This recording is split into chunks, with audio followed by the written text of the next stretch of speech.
Hello cuties, आप सब लोगों का स्वागत है मूवीज़ पनघट में। आज हम बात करने वाले हैं she and her perfect husband की एपिसोड 16 की। एपिसोड की स्टार्टिंग होती है, क्विंची अपने भाई से पूछती है कि क्या आप अपनी शादी से खुश हो, आप हैप्पी हो।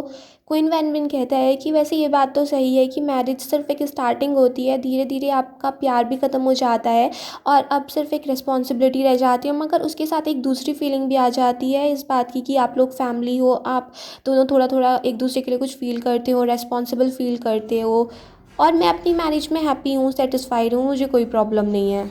क्विंची जब घर पहुंचती है तो वो यंगवा से पूछती है कि आखिर तुम मुझसे शादी क्यों करना चाहते हो, क्योंकि ये शादी तो मेरे लिए ज़्यादा एडवांटेजियस है, तुम्हें तो इससे कुछ ज़्यादा फ़ायदा नहीं होने वाला है। यंगवा कहता है कि इसके पीछे 3 रीज़न है।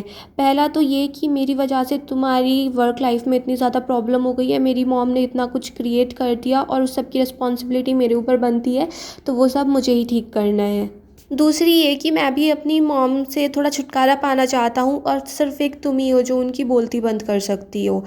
और तीसरा ये कि मुझे इस घर में रहना बहुत अच्छा लगता है और मैं घर में तभी रह सकता हूँ जब मैं तुमसे शादी कर लूँ, तो ये भी अच्छा है। इस सब को सुन के क्विंची कहती है तो इसका मतलब ये है कि तुम मुझसे प्यार नहीं करते हो। यंगवा कह देता है कि हाँ, कोई प्यार नहीं है और प्यार कभी बीच में आएगा भी नहीं। क्विंची कह देती है तो ठीक है फिर दिखाते हैं यंगवा ने एग्रीमेंट तैयार कर लिया था कि वो लोग 3 साल की शादी रखेंगे। फिर वो कहते हैं कि हम शादी अब कैसे करें। क्विंची कह देती है कि ज़्यादा कुछ खर्चा नहीं करेंगे, हम ऐसे नॉर्मल कर लेंगे। यंगवा का भी यही था कि हम कुछ ज़्यादा खर्च नहीं करेंगे। यंगवा कह देता है कि एक सिंपल तरीका है, हम कोर्ट में जाके शादी कर लेते हैं, उससे हमारा कोई खर्चा भी नहीं होगा और बस अपनी आईडी और हाउस होल्ड रजिस्ट्रेशन लेके जाना होगा। क्विंची भी इसके लिए तैयार हो जाती है। यंगवा कहता है कि मेरा हाउस होल्ड रजिस्ट्रेशन मेरी मॉम के पास है और उन्होंने तो उसको बहुत अच्छे से गार्ड कर रखा होगा कि वो कभी मुझे मिले ही ना।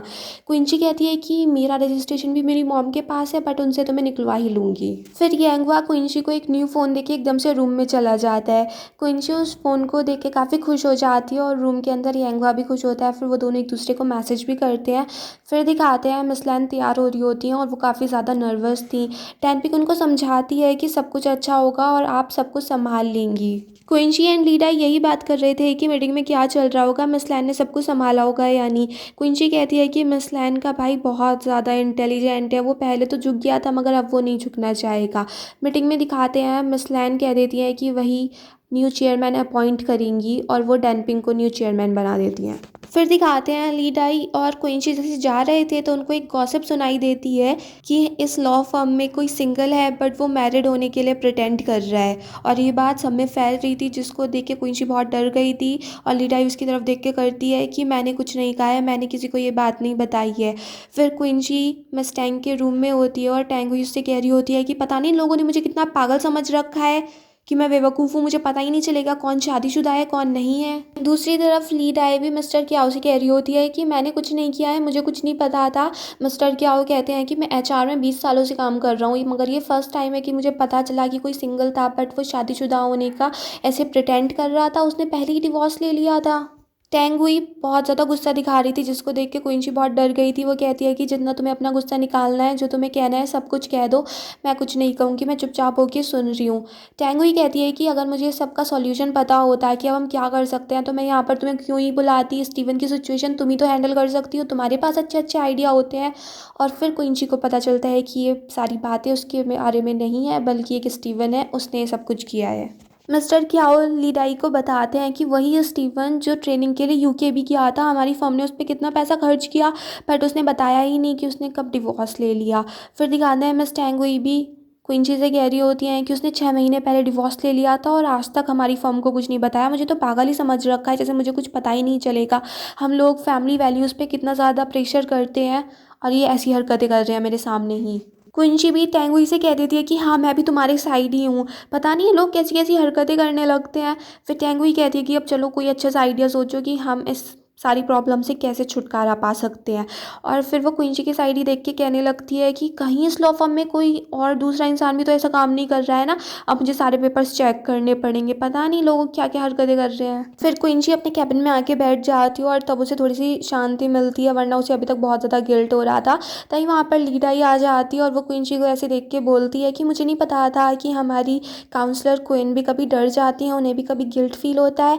और वो क्विंची से कह देती है कि अगर तुम अभी सच सच्चाई बता दोगी अपनी तो तुम्हें शायद कोई लाइटर पनिशमेंट मिले, देख लो।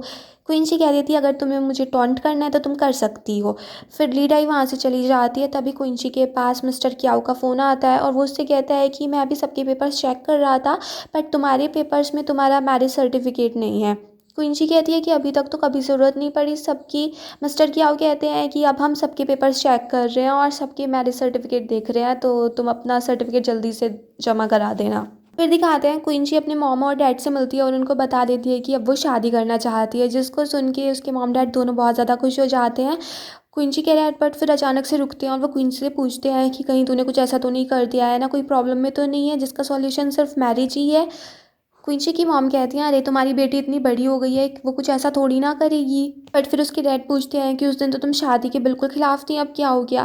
क्विंसी कहती है कि उस दिन डैड मैंने कुछ ज़्यादा ही बोल दिया था, फिर जब मैं घर पे जाके मैंने सब कुछ ढंग से सोचा तो मुझे लगा कि शादी ही करना बहुत अच्छा रहता है, हमारे फ्यूचर के लिए यही बेस्ट है। फिर क्विंसी की मॉम पूछती हैं कि चलो तुम शादी कैसे करोगे। क्विंसी कह देती है कि मॉम हम कुछ ज़्यादा धूमधाम वाली शादी नहीं चाहते हैं, बट सिंपल मैरिज होगी।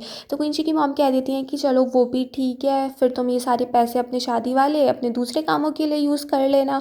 फिर वो क्विंसी से पूछती हैं कि शादी कब करोगे, तो क्विंसी कह देती है हम आज ही करने वाले हैं, जिसको सुन के क्विंसी की मॉम बहुत ज़्यादा शॉक्ड हो जाती हैं। दूसरी साइड दिखाते हैं यांगुआ की मॉम ने तो यांगुआ को घर से ही बाहर निकाल दिया था। यांगुआ बार बार दरवाज़ा खटखटा रहा होता है कि मॉम एक बार बात तो सुन लो प्लीज़, मगर उसकी मॉम कह देती हैं कि मैं तुझे उस क्विंसी से तो कभी शादी नहीं करने दूंगी।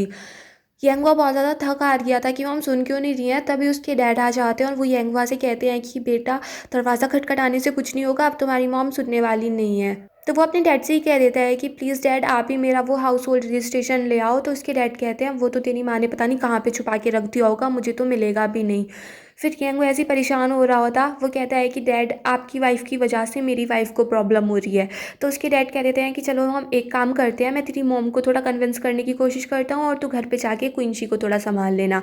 फिर दिखाते हैं क्विंसी की मॉम क्विंसी से कहती हैं कि मैं चाहती थी कि तू शादी करे, बट इसका मतलब ये थोड़ी ना है कि आज ही कर ले। हम उस लड़के से कभी मिले नहीं, वो हमारे घर कभी नहीं आया, उसने हमसे कब से कभी बात नहीं की, हमें नहीं पता कि वो तुझे कैसा ट्रीट करता है, वो कैसा आदमी है, उसकी पर्सनैलिटी कैसी है, और वो तुझसे शादी करना चाहता है। मुझे तो उसमें कोई प्रॉब्लम लग रही है, वरना लड़की की फैमिली से मिले बिना कोई शादी के लिए तैयार हो जाता है क्या।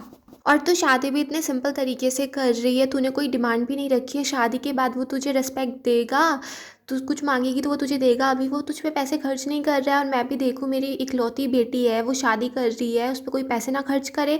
क्या उसने तेरे लिए घर तैयार किया है, कार तैयार की है। फिर सबके बाद क्विंसी घर पहुंच जाती है, बहुत अपसेट होती है, दुखी होती है। वो यांगुआ से कह रही होती है कि मैं तो बस सिंपली शादी करना चाहती हूँ, फिर प्रमोशन चाहती हूँ, सब मेरे खिलाफ ही क्यों हैं, कोई मुझे कुछ करने क्यों नहीं दे रहा। यांगुआ क्विंची की बात सुन के कहता है कि एटलीस्ट तुम्हारी मॉम ने कुछ डिमांड्स तो रखी हैं, और कोई इतनी बुरी डिमांड्स भी नहीं है उनकी, ठीक ठाक हैं, वो सब तो मैनेज हो जाएंगी।